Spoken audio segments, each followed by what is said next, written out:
What has been clear for me is that every time I do some work or I come back, I have this feeling that I've understood something, I've brought back something, but there's a lot that I have not understood and there's a lot that I've left back. When I started, I had no intention of the sovereign forest.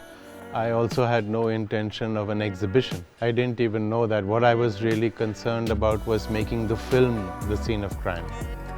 When I finished The Scene of Crime, I think in some way, logically or organically, just felt that it's like if you go to the scene of crime, you don't really do anything, you just look at it first. And you see and you observe what is there first.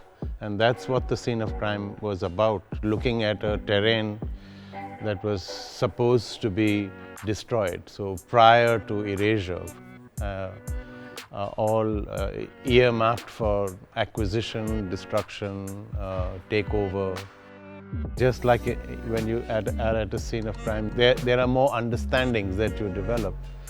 And then you, in a way, need more things to understand the scene of crime. Step by step, we kept adding more things to it. So every time we added something, we got a slightly better understanding of the crime, or I got a slightly better understanding.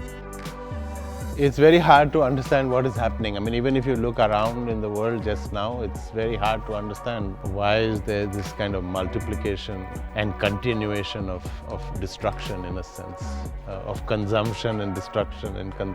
It's not that we cannot see it.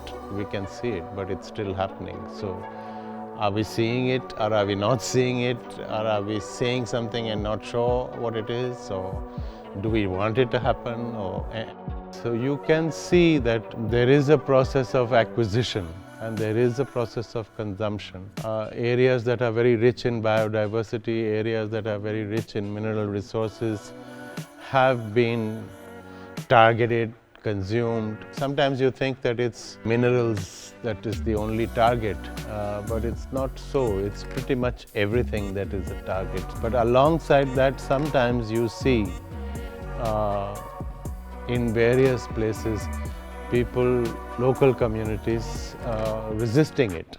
So wherever you go, you will find sometimes rural citizens in a rural area, or sometimes in urban cities. But there are always people who are trying to resist this, sometimes successfully, sometimes not very successfully.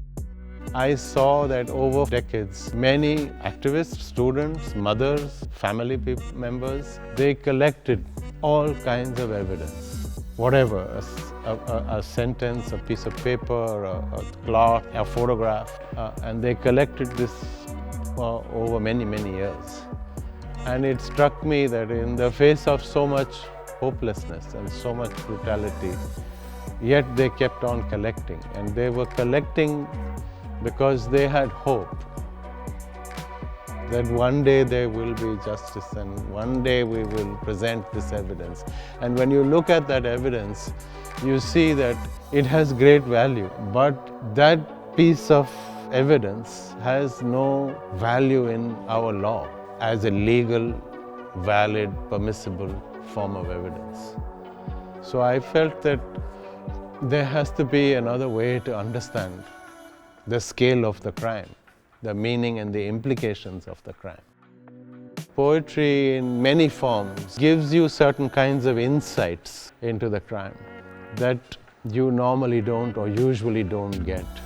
These insights are not necessarily legally valid, but just because they are not legally valid, that doesn't mean that they don't have meaning. So I thought, why don't we take the forensic, legally valid, defined, admissible evidence and put that on one side. I'm not saying to dismiss it.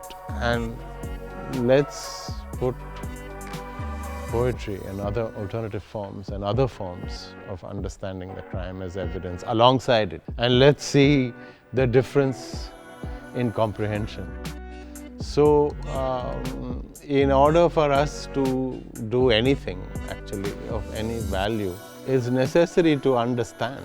So the more one comprehends, the more is one's ability to respond to it. Respond with love, with generosity, with action, with more meaningful response. So I would say that, listening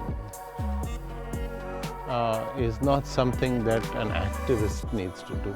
Listening is something that I think we all need to do and find ways to do that. So.